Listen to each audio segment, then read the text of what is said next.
Scotty, just you and me today, mate. I know, bro. It's a two-way potty, but MG he'll be sorely missed, but he'll be back next week, I think, won't he? Yeah, for sure. So he's not Yeah, missing because Meave hasn't had the baby yet. He's just missing yeah, because he's just had a little extra commitments. Obviously, she's not at work, and he's had to kind of pick up some of the loading, some of the slack there. So he's just had to do sessions. Some people we've got to work. If you've got gyms and you're a PT, it's just the way in the life of that at the moment. So we understand. So he'll be back next week, and we can get him to do all the talking next week. yeah. We'll just sit back and watch him do his thing.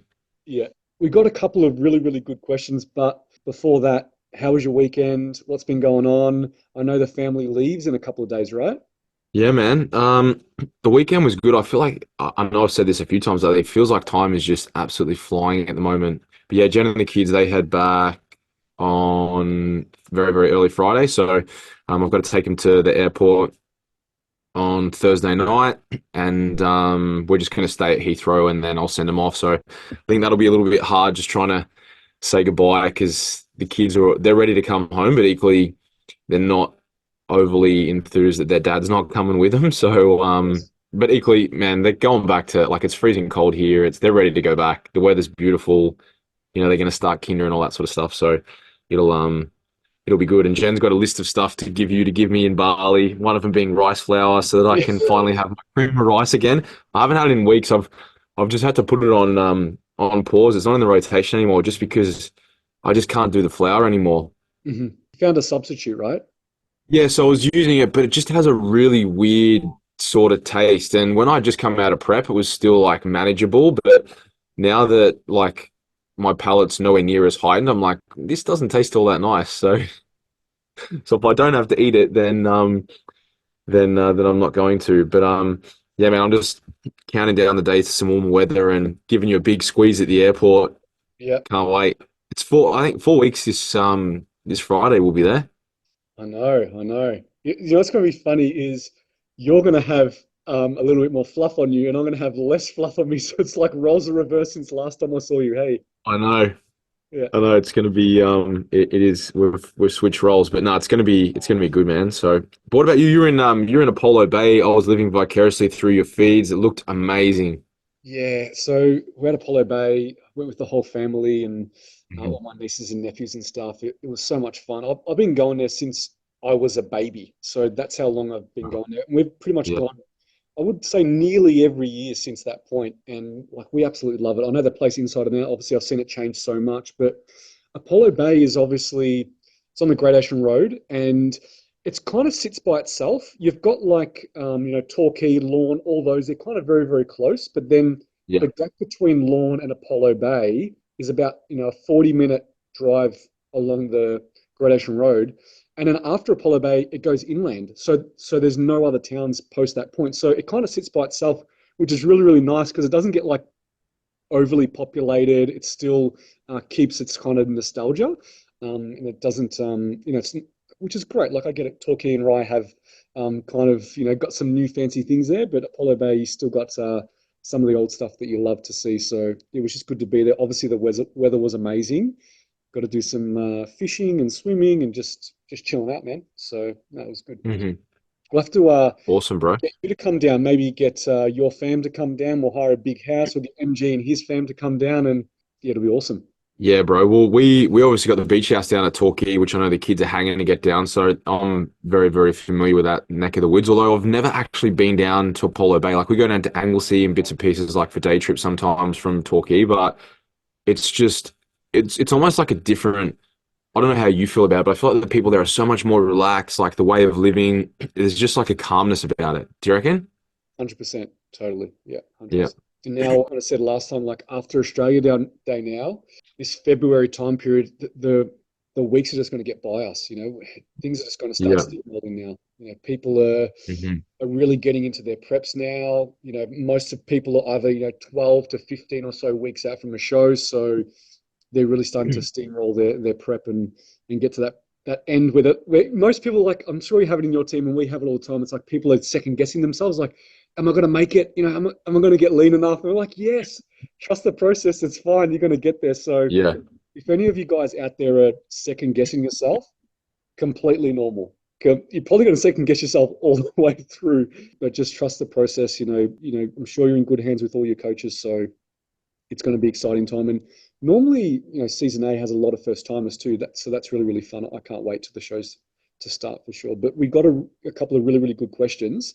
I actually want to start with some of the training ones first. It's been a while since we've done some training questions. So Yeah, okay. let's kick off some training ones. And I'm going to start with this one because I know you do this and it's kind of like a powerlifting thing, but I know you can also do it for bodybuilding. So maybe you can kick this one off, Scotty. So explain what are top sets and back off sets? What does it mean? And what's the purpose of it in programs? I've never done it before, but a friend's doing it and they're hitting some pretty big numbers. So maybe you want to talk about what's a top set, what's a back off set? Do we use it in bodybuilding a lot? Do we use it in strength training, powerlifting? Like, when's the best time to use it?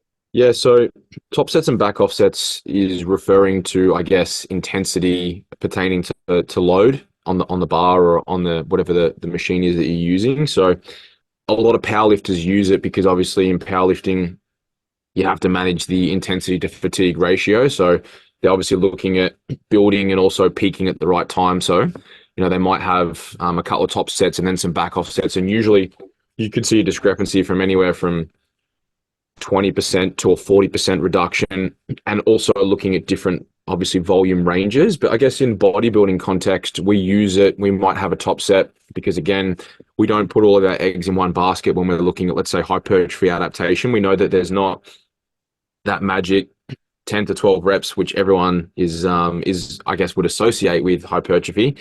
It's a wider scope, essentially anywhere from really like 6 to 30, 40, depending on where you're at. And so I guess it's about exposing your body to different stimuluses and essentially, giving it a different insult in terms of disrupting homeostasis, because that's ultimately what you need if you want to cause a disruption to homeostasis, which obviously results in a cascade of, cellular signaling, which, causes the muscle to grow, or you're basically telling it that you need more of those specific proteins. So I think we use it also, and I'm a big fan of using it to, I guess, yield some of the PAT benefits. So post-activation potentiation. So let's say that, I don't know, you jump under a squat, you got a 200 kilo for sort of 6 reps, and you hit that, and you're still taking that to very close proximity to failure.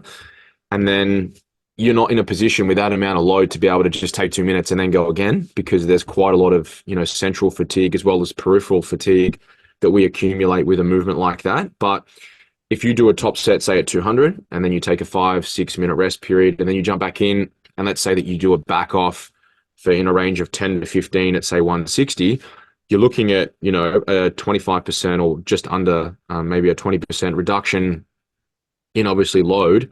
But when you jump under that bar initially, your central nervous system and your body doesn't know that, oh, Michael's taken 40 kilos off the bar.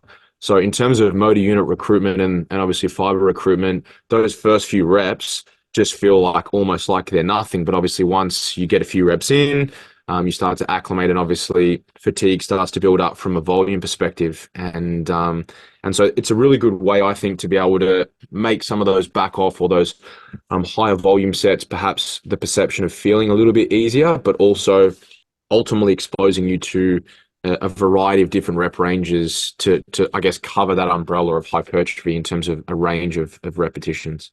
So we would call a top set normally lower reps because the weight is higher, and then It back would off be lower sets. than the back offset. So your back offset would be lighter, and therefore, so as as load goes down, volume will usually come up. Yeah, makes sense. But is the intensity the same? Do you still push it to the same, let's call it RPE, RII kind of failure? Do you still pushing your back off as hard as what you're pushing your top set is from an intensity perspective and how hard you're training? Yeah, for sure. Again, context is important. If you're in powerlifting, potentially not, because obviously the goal is not to switch on, those cellular signaling pathways. It's you're working within specific, quantitative metrics. But when we're referring to bodybuilding, yeah, absolutely, because the whole point of, in order to, and I feel like this is gathering so much momentum now, in order to elicit hypertrophy, you need to maximize obviously the muscle protein synthetic pathway. In order to do that, we know that you have to be in close proximity to muscular or to mechanical failure.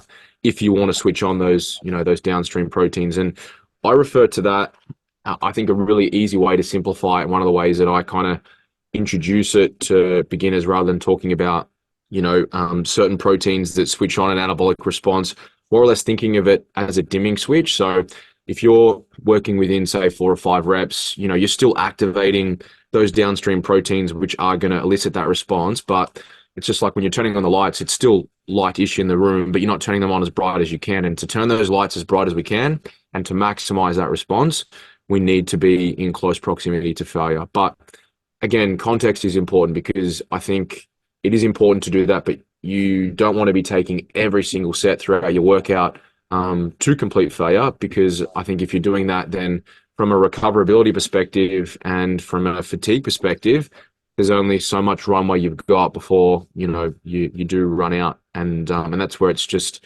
knowing what levers to pull and when to pull them, and I guess periodizing your training sessions so that you're ticking all of those boxes whilst obviously managing your ability to recover from the stimulus that you're exposing your body to. Yeah, and would you say a top set is only one set, not sets, and in back off sets, there's multiple back off sets? Like, how would you normally program for is it multiple top sets or only one top set and multiple back off sets? How would you normally program for it? It can be, again, context, body in powerlifting, we would use multiple top sets and potentially less back offs, because obviously the more volume, likely the more DOMs, you can't recover from it, so your ability to go again's diminished. But there are times, like old programs, sometimes more so probably in the improvement season, you might have someone that's going through more of a strength-phased mesocycle where maybe you have 2 back offs and then you're you're running 2 top sets and then 1 back off.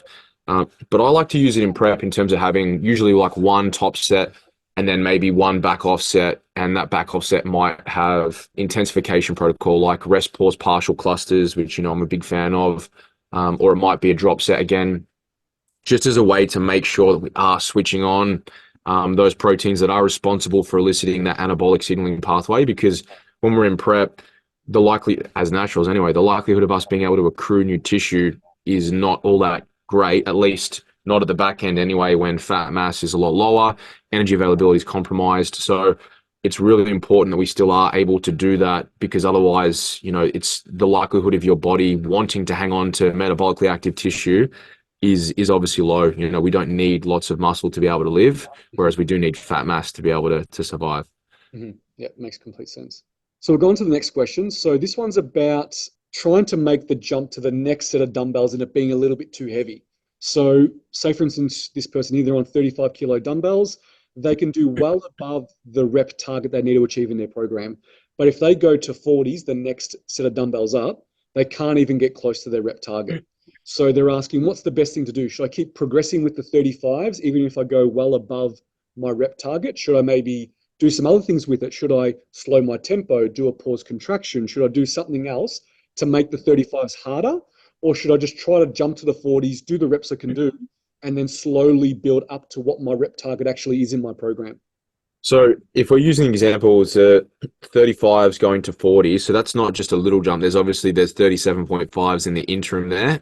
But one of the things that I clock with a lot of, if I ever onboard a new athlete, when I get them, I ask for a lot of video analysis of certain movements, is I'm very big, as you know, on rep cadence. And I think, not to pick on the younger generation, but there's a lot of move the load from A to B and using, momentum and the recoil effect of a really quick eccentric followed by a fast concentric, and using that elastic energy to help, contract. But if you were to use a tempo of 2010, so if you got a 2-second negative, let's say on an incline dumbbell press, and all of your reps are going to full range, you're getting a good stretch and everything's perfect, let's say that you're working within that 10 to 12 repetition range, then I would not see a place where you wouldn't be able to hit 37.5 for, say, maybe 6 to 8 if you were to come in going fresh. And this is all based on, let's say that that's your very, very first exercise, because exercise order plays a big part in that as well. If I do some shoulder press and then I do some other flies and then I decide to go and hit incline afterwards, then I've already accumulated some fatigue. So I think 37s are probably going to be a better option. Look at your repetition cadence, and every rep should look the same. But otherwise, if you can't make that jump from a load perspective, I think spending more time in terms of creating time under tension by looking at the cadence eccentrically and potentially even a pause at the bottom is a phenomenal way to be able to create really, really good stimulus, and obviously cause that insult or disruption to homeostasis in terms of that particular movement. And then run it for a couple of weeks, and then obviously look to take a bit more volume, and then, maybe go in and fresh and then run those 37s again. And like I said, if you're getting 10 to 12 or 15 or whatever on 35s, I wouldn't have a reason as to why you wouldn't at least be able to get 6 to 8 on a 37.5. Yeah. Do you agree with that? Yeah, completely. I think, we're talking about sticky points here, right? We're talking about not being able to go up in the next one and just not being able to lift that load or maybe lift to the rep target that you want to. So I'd say, yeah, if you can perfect the 35s a bit better, better tempo, pausing at the bottom, whatever that may be, then try to perfect them a little bit more. If your reps are going up and it's, you're supposed to get 10 and you're getting 15, no big deal. There's nothing magical about 10, to be honest. It's about training with No. intensity, as we always said. But I would say, like what you said, maybe change the exercise order around so you're fresh and try the 40s on your first set. Like maybe do a warm up so you don't injure yourself, but maybe try the 40s when you're fresh on your first ever set. Maybe just do one set of it, and in the second set you do the 35s, and then next week you do the 40s again for your first set. Maybe try it again for your second set. Then go to we're talking about top sets and back off sets now, right? Kind of same Yeah. concept, right? Yeah. It's a way to kind of get stronger and progress up to those 40s and get better at those 40s without just going, well, I can only use the 40s or only use the 35s. I can use both. I can swap and change between the two. Try to perfect them, perfect one, move on to the next. Try to get the best you possibly can. Still use the other one while you're transitioning. I think it's perfectly fine. We get this question all the time. Females and shoulder press with dumbbells all the time. They can't progress to the next one up because it's a big jump for some people, especially in like a shoulder press. Yeah. So that's the kind of advice I give them. Another thing that you can do, and this is something that over the last few years I've switched a lot around. I think when you're younger, you go in, you do, and this is sort of periodization. One of the first things you learn in a sports science degree when you're going through biomechanics or periodization is around exercise order and biggest compound movements first. But when we're referring to hypertrophy, we're looking at that disruption. We're looking at creating a stimulus. I think there's something in perhaps even exposing not to necessarily a pre-fatigue set, but I'm a big advocate. Like say it's chest, for example. We did that last night. I'll do 2 sets of some reasonably high volume, like 15 to 20 reps, squeezing, really slow cadence, with still taking things to 1 to 2 in the tank on just a machine fly. And then I'll go and do my presses, and my chest is already so pumped after that. So in terms of proprioception and feeling the movement, it makes a big difference. But equally, we weren't able to get on the fly. I normally do a fly first and the presses last night when we train that. And so I'd usually have maybe the 45s for say 8 to 10.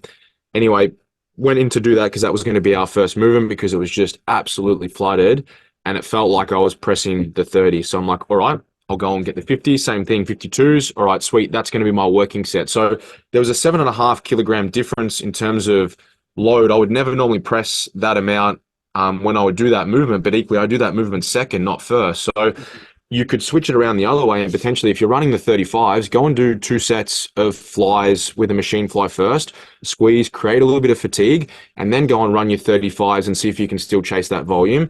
And then if you really wanted to run your incline press first, I guarantee you within a couple of weeks, you come back and try and run the 37s and they'll move a lot smoother. But equally, if we're looking at it from a bodybuilding perspective, I think having an activation or a potentiation exercise first to get some blood into the tissue, really connect with the muscle, and then going into some of those bigger compounds, I think that makes a really, really big difference in terms of being able to deposit stress. Because at the end of the day, we're not powerlifters. We're not moving the load from A to B. We're trying to be able to build new tissue. And equally, you can also make the argument that also allows you to look after connective tissue a bit more. If you can get a really, really good hypertrophic response using 45s instead of having to use 55 dumbbells, I would much rather do that because I'm in this for the long term. So I think as you get older, you sort of lean into that a little bit more. And I use that same approach with like legs. I'll look at a leg extension before I'll do a squat pattern, purely because, again, you can look after your knees a bit more, you can control load a bit more. Again, it's not always about wearing that badge of I lift super, super heavy. Don't get me wrong, there's a place for it. But I think you need to be sensible in terms of how you approach that programming. I love it. We're on the same page with all that. Yeah, man. Let's move on to comp prep question. It's a bit of a long question, but the crux of it is on show day, this person's only ever had pretty much, simple carbohydrates, whether that's, even with some protein, so like plain chicken and rice, or it's just lollies and rice cakes and honey for pump up, things like that. They've never been given fats on their show days, like even just some peanut butter with their rice cake or something like that. So, what would be the purpose of having fats on show day? Firstly, we still have intramuscular triglycerides. So, if you've got someone who's got a lot of muscle on them and their intramuscular triglyceride stores are topped up and they've got complete muscle glycogen saturation, the look will be very, very different on someone who's peeled.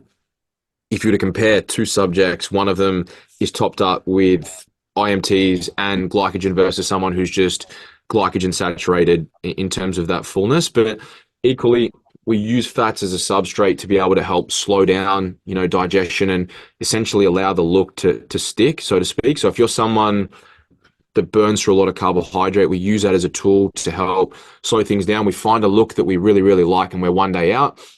Feeding more carbohydrate doesn't do us any good. It just enhances the likelihood of us spilling. But if we can then just feed a bit of protein, a little bit of carbs, and really push the fats, it slows things down. And then obviously when it's go time and we need to start pumping up, you just, turn the switch and obviously the lights start to come on. And glycogen doesn't just fade away overnight. If you've done nothing the day before and watched TV and barely walked around, when you're walking to the car, you're walking to the fridge, in terms of your heart rate, it's probably going to be very, very low. So in terms of substrate utilization, you're not really drawing on carbohydrate. You'll be using lipid for that. So if you're a bikini athlete, then, pushing in 60 grams of fats to top up intramuscular triglycerides is not really going to make a difference. We're talking about when you're at elite level of conditioning, you can start to see that difference. Yeah. But equally, I think if you haven't been running much fat within your diet, I wouldn't be trialing things the day before your show. Hopefully you've built in some time within your preparation where you can run a trial intervention where you look at the strategy that you're going to employ for peak week from a depletion repletion perspective, and then assess the look. One of the things that comes to my mind vividly is with your prep after your first showing, obviously you ran into some issues with your peaking.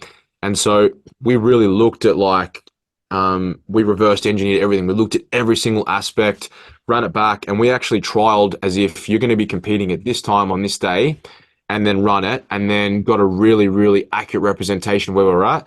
And the look was no different to when we ran it on show day for you. And it's a perfect example is if you build and you have the time and you were shredded, so you had that time to be able to do that, it makes an enormous difference. Yeah, so a couple of key points there is obviously we fill up the muscle with carbohydrate, but there's also a component where you fill out with some fats too, as you said. So I think you need to have both components. And normally, traditionally for a peak week or for a carb up in a peak week, fats do come up a little bit during that time. And we always say that, we have the fats later in the day at night so that sticks overnight. We don't normally have a lot of fats around training because we want that carbohydrate to get into the muscle and to get stored. So we definitely need to utilize it. And even on show day, we also need to utilize it too for those reasons, because if we come into show day, we're peaked perfectly, where our muscles are full and everything like that, there shouldn't be a hell of a lot of food to eat on that day, like enough to fill you out just a little bit more, get a bit more of a pump, and then you're pretty much ready to go. So I think that's like a key component is fats are obviously important. I wouldn't say as important as carbs, but it is a factor that people definitely need to consider when they are filling out a physique for sure. Absolutely. All right, let's go to a nutrition one. So what are your thoughts about the subculture of decadent dessert brands catering towards competitors for their post-comp show day treats?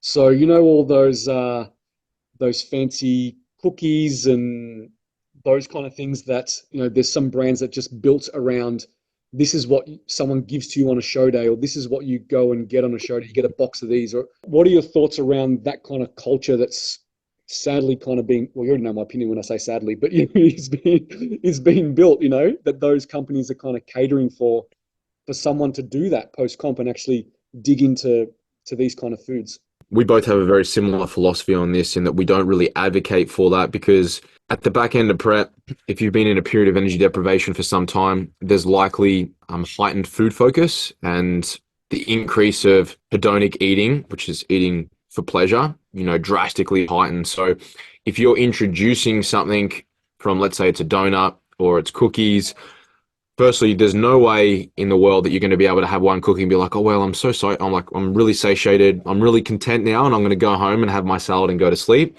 It's just not going to work like that. So it's just adding fuel to the fire. So if you don't want your house to burn down and you don't want to run into all of those problems, just why expose yourself to it? I would like to think when I'm in prep and I'm in a really conditioned state that I could have, I don't really like sweets, but if I did, that I could have one and just not have any response. But I reckon it probably would entice me to want to have a few more. And then before you know it, you've had a whole bag. So I'm just like, why would you even entertain the idea of it when you know that there's no real positive outcome to come from it? Whereas if you want to have that, again, everyone's different and they have their outlook on it. But I think you're better off just giving yourself some time to get some fat mass on and attenuate some of those, physiological and also, psychological relationships you have around food.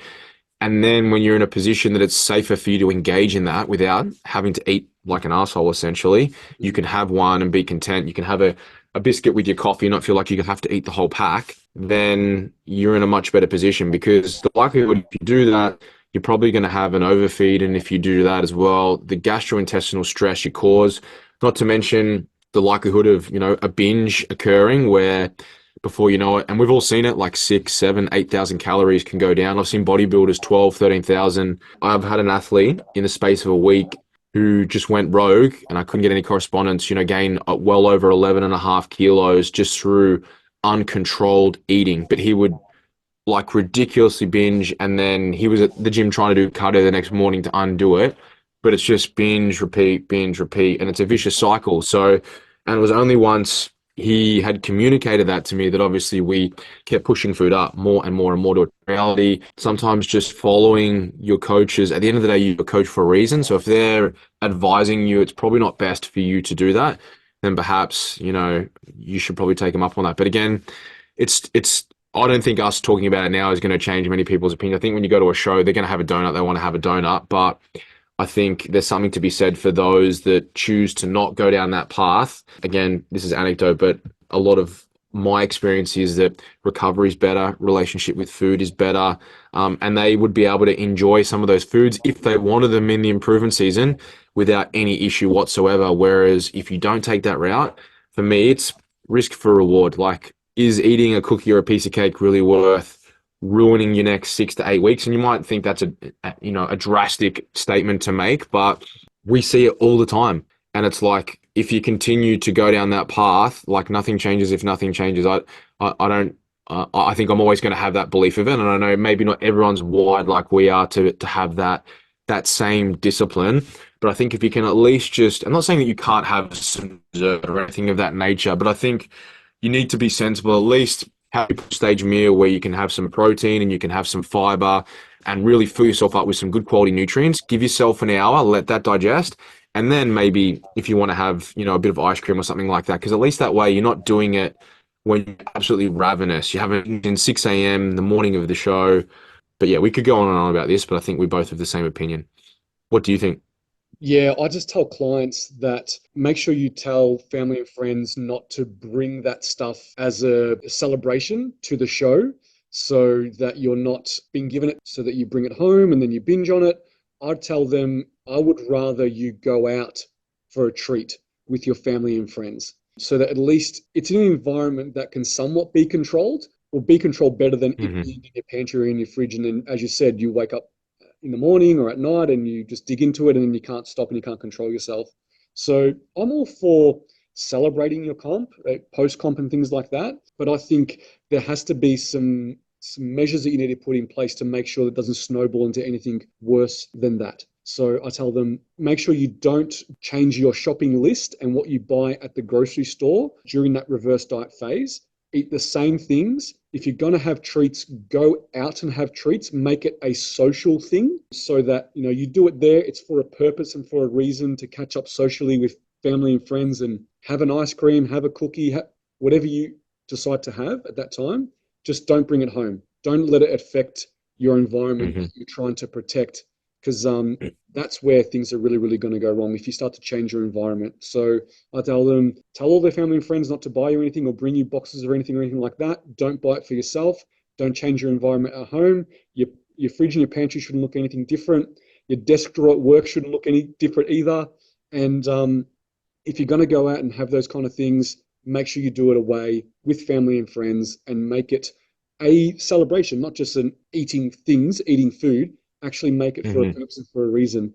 And I think, I've seen implementing that method has worked way better than what I've seen in the past where people are bringing things home and they can't control themselves. I've even actually told federations that have donuts and pizzas and all this stuff backstage. I was like, I don't think it's actually a good look to have that stuff there. I get it when you have the chips and the lollies for the pump up and the water and all that kind of stuff. But if you're bringing boxes of donuts and boxes of pizzas and that kind of stuff, it's not a good look for the industry. It's not what you should be trying to represent. Hmm. Okay, next one. What advice would you give to an athlete in prep who has started to struggle with their why? What questions, prompts should you give them? So I actually spoke about this on one of the last podcasts about someone in my team that was questioning their why, and they decided that prep wasn't right for them. But something that I was really, really proud that they did is as soon as they said, "Okay, prep is over for me," they continued with all their habits, their routine, nothing changed. They were a true athlete. They just literally said, "I'm now in comp prep, I'm now in an off season," but nothing else changed. Hmm. So I think it's okay to question your why. I always tell people if you're ever having second thoughts before you start a prep, probably don't start the prep because it's probably going to get worse as things get harder. But if you're in prep and you're starting to question your why, first thing I'd say is reach out to people that you trust, their opinion. Obviously, people that know you very, very well, family, friends, partner, etc. Also, reach out to your coach. But I would really sit down and maybe write down what am I trying to achieve from this prep? There's obviously maybe competitive goals that you have if you're not a first timer, or maybe you are, maybe there's a certain placing you want to achieve, there's certain things you want to achieve. But some people are trying to reach a level of physique they've never achieved before. Try to reassess why you're really doing this that is not superficial, because those things don't really last. It's more Hmm. about the transformation physically and mentally you're going through and the life changes you're going through and the things you're trying to learn out of a prep about yourself and what you can and can't do. I think when people have superficial goals where it's like, I just want to do a prep to get lean or to post more on Instagram or because I'm going to be an online PT and I think that that's going to help my business, that's not going to be good enough and it's not going to sustain you through the hard parts of prep. So I think write it down, reassess the whys. And if a lot of them are superficial and aren't really things that are talking about transforming yourself and aren't about you trying to achieve something that's super hard to do, then yeah, maybe you need to reassess your why and why you're doing it. What do you think, Scotty? Yeah, man, everything you said, I completely agree with. I think writing it down is imperative. At the end of the day, I don't think anyone can tell you what is your why because that is internal, but it's literally as simple as a pros and cons. If your why doesn't supersede the desire to, have to make sacrifices, missing out on meals with family and things like that, there's nothing wrong with that. The stage is always going to be there. Then I think it's definitely, and this is where you have to be able to, is it uncomfortability or is it just that I'm not enjoying it? Because I'm a big advocate. If you don't enjoy something, then just don't do it. There's nothing wrong with starting a prep and you're like, you know what? It's just not my thing and I don't want to do it. That's totally fine. You can live the lifestyle without having to get on stage and go to that extreme, because it is a very extreme sport. So I think it takes a lot of courage to make a decision like that. But equally, it's as simple as literally, like you said, writing down, going through your list. And if there's more pros than cons, keep going. If there's more cons than pros, then maybe you just have to, you just shut it down because you're going to need that why at the back end when you're having to dig and you don't feel like going to the gym to do your cardio or you don't want to eat the same 400 calorie dinner, whatever it might be, but that is what's required if you want to go down that path. So yeah, you've summed it up perfectly, man. Think side note, but maybe I think it's related, is do you ever find that some competitors that try to compete maybe too frequently, even if it's like a year or even 2 years, do you think their why isn't solidified yet, and maybe they find it hard the second time around? I know I've had discussion with newer clients, people that I haven't prepped before, but have done a prep. Maybe it might have been last year, 2023 season A, or maybe the year before, and they want to go again this year, but they're already questioning whether they're ready to prep for season B. And we haven't even got there yet, but they're already questioning it. And after with discussions with them, I think maybe in their mind they thought it was a good idea that they competed, season B last year, that they should compete season B this year. But I think they're finding that mentally they're not ready to put themselves through that again. So sometimes you can have a thought about, oh, I'd love to compete, and you can kind of, let's call it, lock it in, and lock it in with everyone, and lock it in with your coach, and it's all set down, and the plan's already done, and you all think you're locked in.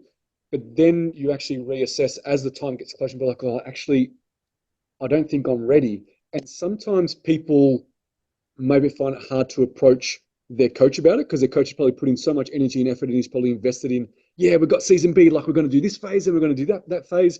Or they've told all their family and friends, and now they have to backpedal on everything and say, oh, okay, I've actually changed my mind. If you have those thoughts, it's okay. Every discussion I've had with a client that's had those kind of, I'm not sure, I've just been so open with them and said, if you're not sure, it's okay. There's plenty of shows. There's plenty of years to compete. You don't have to rush into anything. The more time you spend actually between your shows and in off season, the better you're going to be. So I always Hmm. tell people, if you've got second thoughts and you've kind of locked everything in and you've told everyone you're doing it, it's okay. It's okay to change your mind. Do what's best for you, and not because you said you were going to do it. So do you find, Scotty, that you kind of see that sometimes, and people think that it's a good idea to compete at a certain period of time, but then once they get closer, they're like, oh, maybe reassessing this, it wasn't the best decision to make. Yeah, absolutely. I think people get caught up on the romance of competing as opposed to, at the end of the day, it's called bodybuilding. So I think not a lot of athletes give the time and the respect to the improvement season to actually really see what this sport can be about in terms of, okay, I'm going to throw everything at my prep when I compete, and then I'm going to take 2 or 3 years, and then I'm really going to focus on improving my physique. And when I stand up, it's going to be a 2.0 different version, and then 3.0, and so on and so on. So I think until you've had that experience, and I think for me, my opinion, that is the difference between someone who really loves the sport of bodybuilding, loves the lifestyle, and probably is going to be in it, longitudinally because they understand that and they're comfortable being a bit softer, but equally still having that social element. They can go out and enjoy some food, but they're still focused on their training. Versus if you're competing year after year, your physique's not going to improve. Like if you're talking about an 18-month turnaround, you've been in phenomenal condition. It's going to be at least 4 months till you get back to a point of feeling okay again. Then you're going to enter an improvement season for what, like 6 months. And then if you're running a pre-prep phase, that starts, and then you're in contest prep, and then there you go. How much progress can you really make in 6 months? And again, until you've had a couple of years to really see what you can do and where you can take your physique. And I think once you've experienced that and you see like just how exciting that can be, like you might have had 9 months straight of just pure gaining, or a year sometimes, and then you run a tidy up phase, you take a peek underneath the hood, and you're like, wow, there is a lot of new tissue here. I can't wait to get back into a surplus, run it back again, because in a year and a half's time, when I get on stage and I'm completely shredded, this is going to be a dangerous, dangerous look. And for me, that is what bodybuilding is. Again, everyone has their own reasons. Not saying that my reason is right or wrong, but Mhm. I think if you've competed, you should have a minimum of an 18-month gap. If you've at least gotten into, high quality condition. If you're doing bikini, and not to talk down on bikini, but obviously the conditioning requirements are a lot lower in terms of what's expected, then it's a different story because you're not looking at those same, physiological disruptions that come with getting shredded as well, Mhm. especially for females. Yeah. What's funny is when you started to calculate those months and those times, those phases, and you said, and a build phase is 6 months. And I thought to myself, and half the people don't even take that seriously either. Because we said it No. all the time in potties, like people aren't taking their build phases of off season seriously. So, even maybe that 6 months is not even productive anyway. So I think we've said this on the potty is MG and I were supposed to compete this year, but we decided that it's probably best to do next year because obviously, he's got the baby coming this year, and obviously there's a lot of other things that are going on. So we thought it's a good decision. But even if that wasn't the case, I was still thinking in my mind, it's like, I reckon another year would do me good of an off season. Like if I'd be happy to do another year. Like I wouldn't be in a rush because I've already seen the progress that I've made.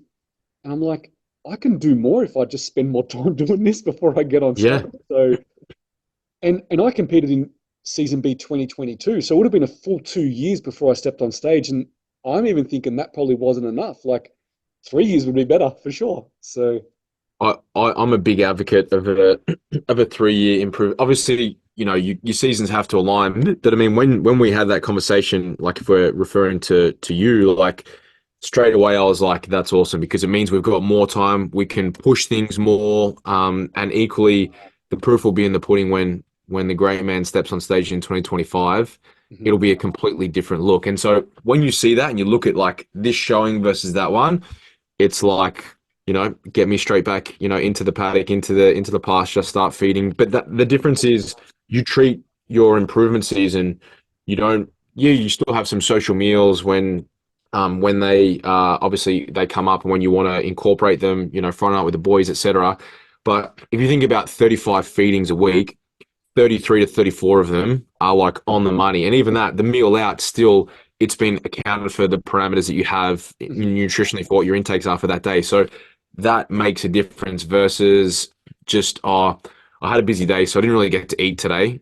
So I had two meals. And, you have a few of those days each week for a few weeks, for a few months, you know, you're probably only really getting like 40, 50% out of it. It's not until you fully rinse out the sponge that you can see what can be achieved. Yeah.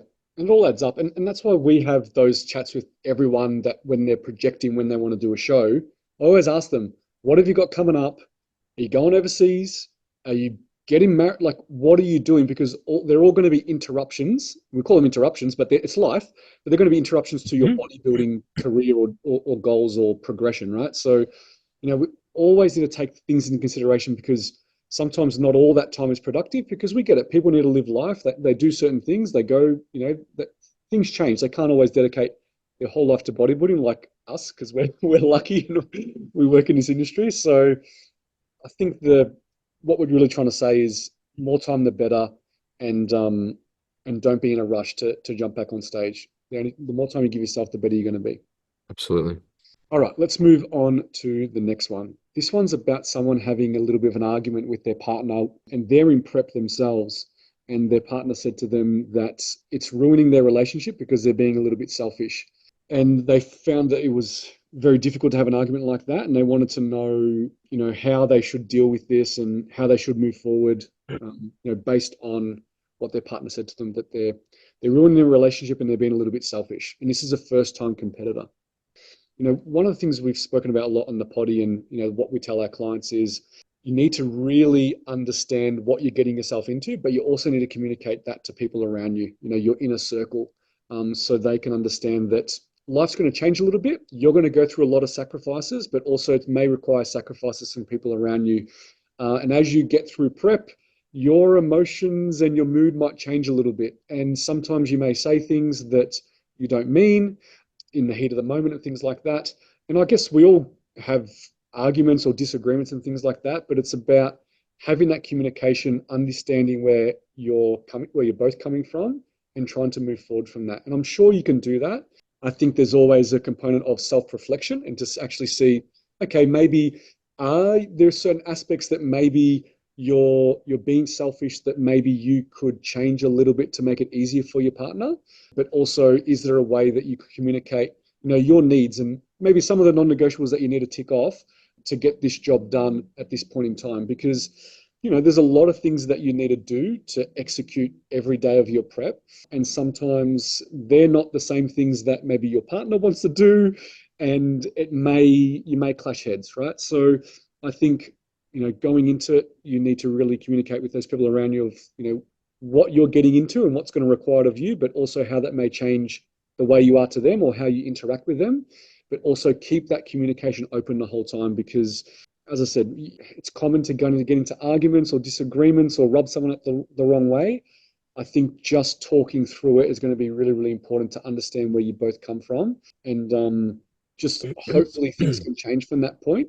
But I always say this too, is sometimes you truly learn who you really are and who people really are around you too when you go through something like this, because as I said, it requires a lot of sacrifice and it requires them to sacrifice with you. And maybe you can start to see, I'm not saying that your partner in particular, but some people's partners or even close family and friends, they're not willing to sacrifice. They're not willing to support you, and they're not willing to maybe take on some of the duties that are required to help support someone in prep. So it's prep is definitely a learning experience for yourself, but it's also a learning experience for everyone around you. And I always say this to people, sometimes prep is about cutting the fat, not only off your body, but also out of your life too. I know one thing I learned in prep is there was a lot of things I was doing in my day that didn't really need my energy anymore. And as soon as I was in prep and I cut those things out, I learned my lesson and be like, you know what, when I come out of prep, I want to be this same person because I'm way more efficient. I'm not wasting my energy on certain things anymore that don't warrant my energy. And I'm going to make sure that the things that I've learned about myself in prep and the people around me, I'm going to make sure that I hold on to them even through my off season. So we talk about prep being something that can truly be life changing. And I wholeheartedly believe that. So, Scotty, what do you think? Arguments with partners, disagreements, being selfish in prep. What do you think? I think bodybuilding as a sport, it is a selfish sport. And I think if you're in a relationship or if you have a family, there's nothing wrong with you having tunnel vision and wanting to go after it wholeheartedly and to throw everything at that. But equally, I think it's okay for your partner to not have that same desire for to live that level of extremism. Because one thing that I'll see a bit, and I'll actually check my athletes when they complain about it in their check-in, if they're like, oh, my partner, he went and got Macca's whilst I had to eat my salad, whatever, whatever. And I'm like, well, you're choosing to compete, and he hasn't chosen to do that. So as much as, yeah, it'd be nice if perhaps he just ate that when he wasn't in your presence, but equally, it shouldn't phase you because you're choosing to live this lifestyle. You're choosing to get on stage. When you get on stage and you get all the glam and you get all that attention, it's all of those sacrifices that no one sees when everyone's like, oh, I want to do a competition, but they don't actually see all of those little one percenters on today. So I think that's the first thing. You have to accept that they may not want to live that same lifestyle as what you want, but equally it's important, and you summed it up beautifully with communication. You got to check in weekly, and there's nothing wrong with you actually. I do that with Jen whenever I'm in prep weekly. How was I this week, et cetera, et cetera. Do you think the kids notice a difference? Did I seem, more irritable or things like that? And there's going to come a point at the back end where you're going to be a little bit more sharp in terms of just the way that you respond. But equally, if you're taking the time to communicate with your partner and tell them that, if I'm not at 100% in terms of, being there for you or what you need, I want you to check me and tell me because I want to know, because that is what's most important. Obviously, then the competition prep is there, but I think you definitely can have both. But it's just about finding that balance and using tools where the biggest thing is you can't go out for meals with your partner, and that food is such a social thing that we do, and it's a way that we interact and connect with our partners, with our family. But maybe, one of the things that we do is we go out for coffee all the time. You can have a coffee, or maybe you'll go for a picnic. It might be in a park. They can eat what they want. You can bring your food. You're still outdoors. They might have a beer or a glass of wine, and you might just have a Coke Zero, whatever it may be. But it's still that you're engaging, you're taking part in it. So I think if you can focus on those things, but equally you make a point to check in and work on it, because at the end of the day, if one of the things that I commonly see is that people put all their energy into their prep, but you could potentially forget to invest some of that energy into your partner as well. And so they can feel very left out and isolated. All you want to do is train and do this and do that. It doesn't really feel like you have that time for me. Whereas if you still schedule in a date night, maybe it's little things like making a point to make them their coffee or little notes, things like that. I think, they might sound a bit corny, but they're things that have really worked. I'm speaking anecdotally with myself, that letting your partner know that, yes, this is a priority, but equally you are still a very, very big priority to me. And then that constant communication, every now and then you might need to recalibrate. But I think that if you can do that, and equally you have to be comfortable getting potentially some negative feedback. You might think that you've been great, but equally, your partner might just say, honestly, I just felt like you weren't really here this week. And so rather than just cracking the sads and storming out, well, what do you think? What would you like, or what could I do better potentially to help attenuate that so that we can just try and find a bit of common ground? How you discuss things and how you argue, in my opinion, can say a lot about your relationship. If you're screaming and yelling, it's never going to get anywhere. And I'm a massive, one of my biggest things is never, ever, ever go to sleep with negative energy or with bad feelings after having a fight. Always take the time to fix it. And then obviously, turn the page. The next day is a new day. Yeah, yeah, definitely.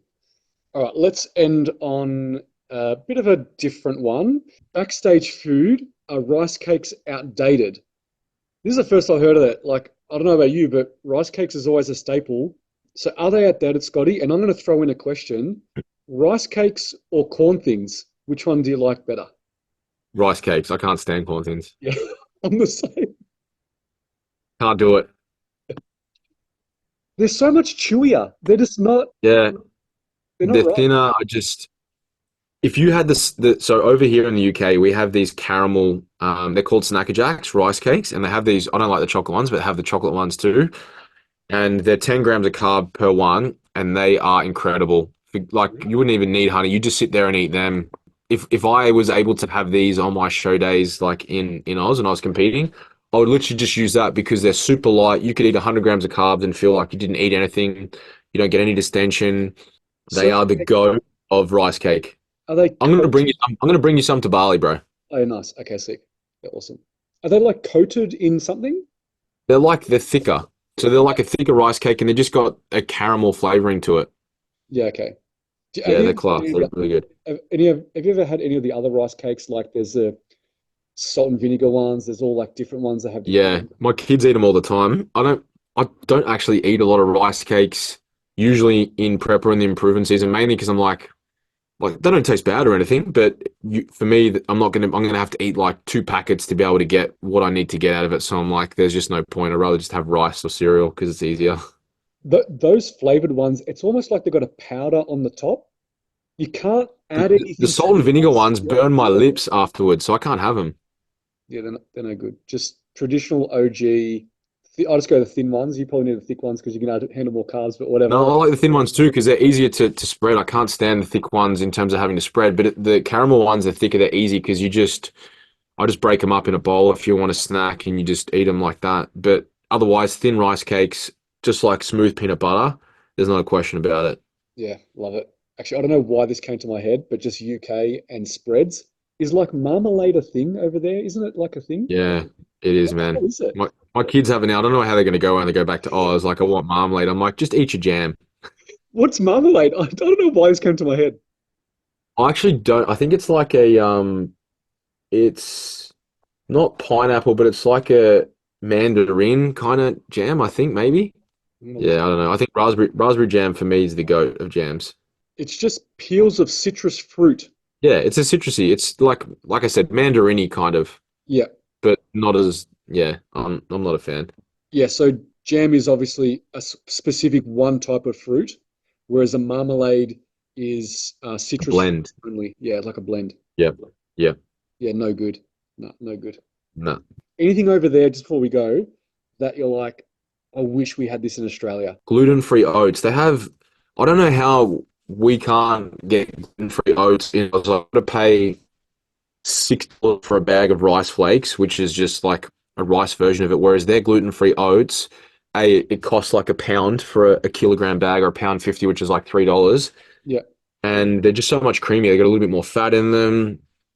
Um, I'm going to bring a whole heap of them back. I'm actually sending Jen back with about 5 kilos when she goes back of oats, just so I've got them stored up. And she's going to give you rice flour to send over for me. yeah. Not so gluten-free oats. Excuse my ignorance, but is it just because they're produced in a factory that doesn't have gluten, but the oat itself is doesn't have gluten in it? I think how it is, or the way it's got something to do with how their harvest manufactured. It's on my to like investigate list because otherwise, a new business venture, we might see if we can import these bad boys over and then start selling them Sounds because like, it's a big demand. You just can't get them in Australia. yeah, or they're super expensive. Yeah, But that's probably the biggest thing. Otherwise, to be honest, there's not really anything else. I was going to say you're missing anything, but I already know it's the rice flour. I already know. Yeah, it is. I'm looking forward to having that. Yeah, I think even just chicken mince, like to be able to have the Oh, Coles 5% chicken mince, like that flavored with some yam sweet chili sauce. I found a supplier who does, I don't obviously need the light sweet chili now, but I don't like normal full sugary because I find it too sweet. But mhm. was actually sent me over a Christmas present of some yam sweet chili. So Nice. I'm gonna run that soon. But otherwise, man, I think our food in Oz is better. Yeah, yeah, you can't beat our produce and our food for sure. Yeah, 100%. Nah, we got the best. Our fruit's so much better. The berries are frozen berries. Everyone looks at me like, "How do you eat them? They're so nasty." I'm like, I don't like the taste of them, but they give me the fiber that I need. Yeah, that's right. Soon, soon. And I'll bring over a whole bunch of stuff when we go to Bali and we'll do an exchange. Well, man, the fruit in Bali is going to be incredible. I can't wait to have that ice cold pineapple after Ooh, like a 35-degree sweating sauna-like gym session. I love it. Pineapple and coconut. That's the two things I love when you're in a Yeah, hot man. weather like Yeah. that. Yeah. All right, All right, bro. well, it It's was a good, wrap. good chatting. Enjoy the rest of your Always. breakfast, and I'll chat to you soon.